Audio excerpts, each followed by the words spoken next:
Oke, assalamualaikum teman-teman.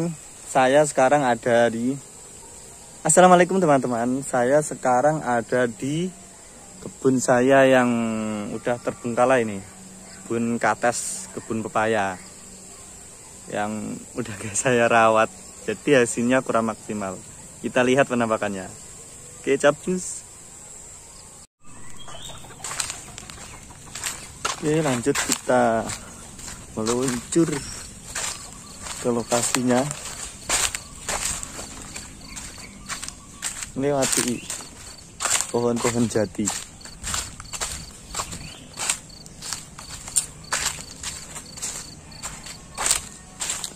Usianya sih udah 2 tahun lebih dan nggak terawat. Ya, kita coba lihat penampakan dari kates pohon pepaya. Apakah masih ada hasilnya atau enggak? Apakah masih bisa diambil, dimanfaatkan hasilnya?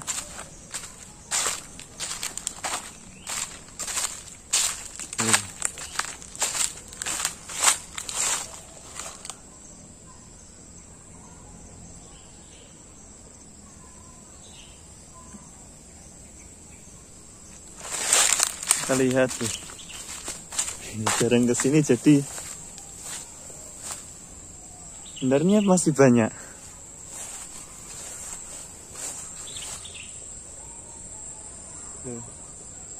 Banyak yang dimakan burung apa hewan yang lain juga nggak tahu. Kondisinya sangat memprihatinkan. Karena lihat sendiri, rumputnya banyak banget, pengairannya juga nggak dikasih, jadi otomatis nggak maksimal nutrisi yang diserap. Nanti kita ambil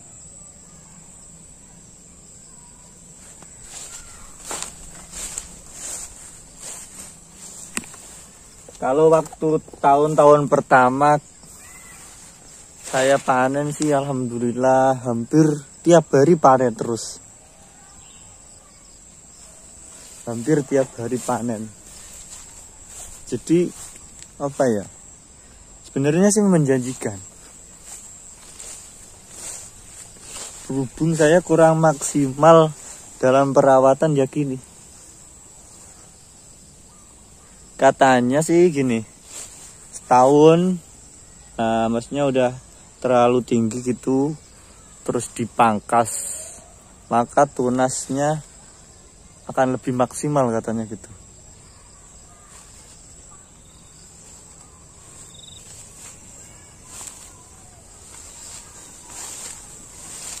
Nah, kita ambil nih.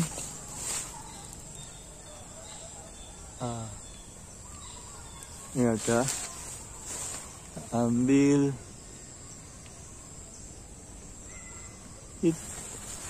kita ambil. Bismillahirrahmanirrahim. Lumayan dah.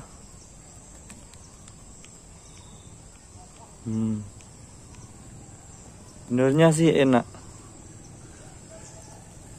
Kita tanam sekali dan menghasilkan berkali-kali. Nanti saya ceritakan mulanya, awalnya ini. Awal mulanya ini apa ya? Pohon jati, full pohon jati. Tapi udah ditebang, jadi tinggal apa? Seminya itu apa? Tumbuh semiannya, bahasanya di sini semiannya. Kalau bahasa teman-teman apa kurang tahu saya.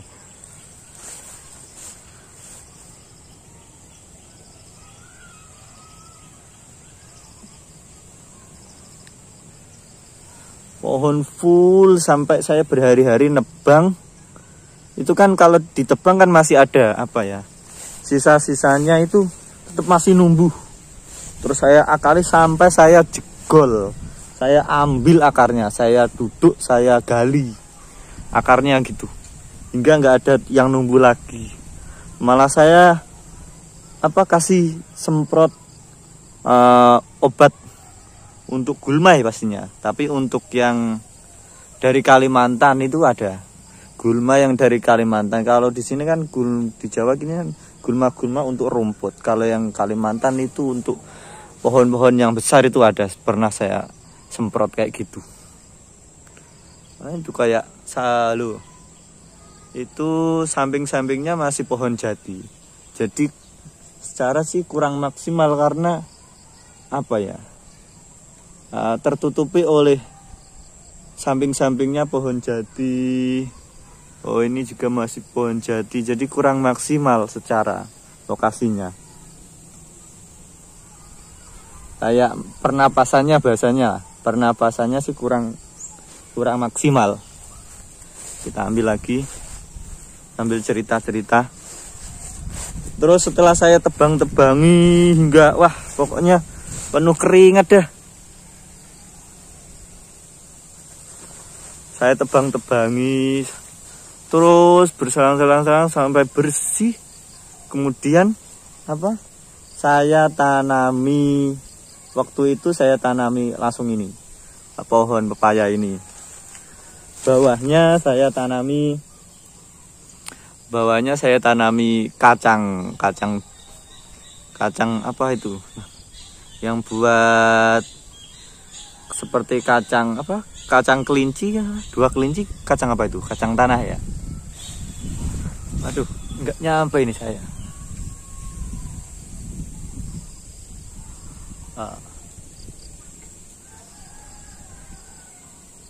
Nanti kita ambil.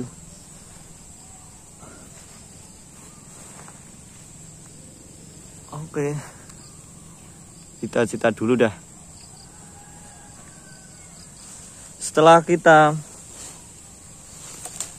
tanam, otomatis kan pertama kan saya nanamnya ketika musim penghujan. Jadi alhamdulillah pengairannya nggak terlalu dibutuhkan karena sudah ada air dari hujan sendiri.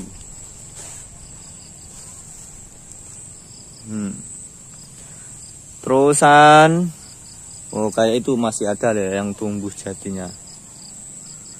Itu contohnya itu masih ada karena dulu kurang maksimal yang itu saya motongnya. Setelah saya kasih tanaman ini kan udah agak tinggi ya, saya kasih kacang tanah. Penampakannya kayak gini. Oke, saya perlihatkan ini kayak gini nih kacang tanah ini. Ini masih ada sisa-sisa yang numbuh. Emang begitu, kalau kita nggak memaksimalkan nutrisinya, otomatis kan ya intinya perawatan lah. Semua apapun kan butuh perawatan. Kalau nggak dirawat dengan maksimal, otomatis ya maka akan hasilnya kurang maksimal juga. Hasilnya kurang maksimal, jadi kacangnya ini belum waktunya ini nyabut kayak gini.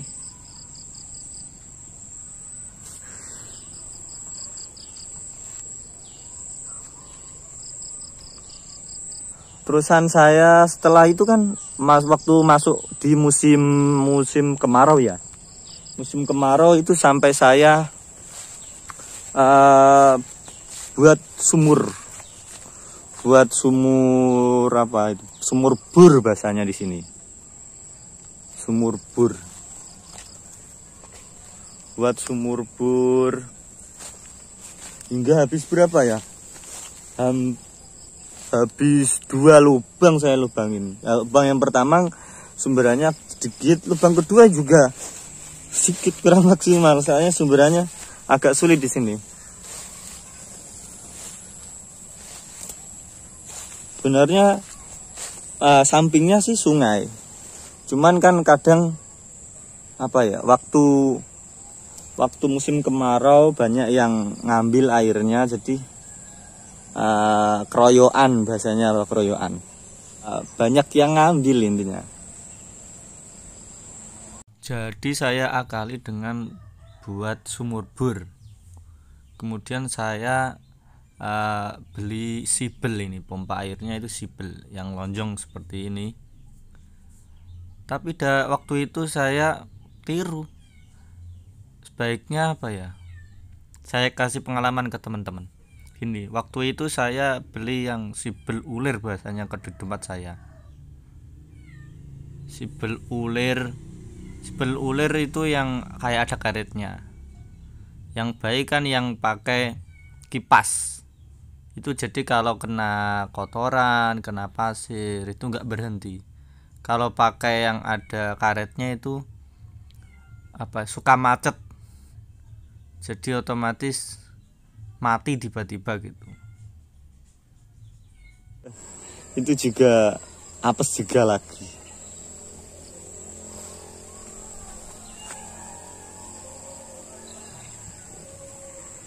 Kalau teman-teman ini sebaiknya ditebang atau gimana? Ditebang terus ditanemin apa lagi ini nak? Dengan keadaan tekstur tanah berpasir kayak gini. Enaknya tanemin apa ini enaknya? Oke, coba komen. Teman-teman coba komen. Ini populasinya sekitar berapa ya? Nanam saya 400 kan. 400 hampir tiap hari dulu panen terus. Lihat tuh, udah nampak tinggi banget sampai saya rela-rela manjat nih. Ini juga rawan rubuh.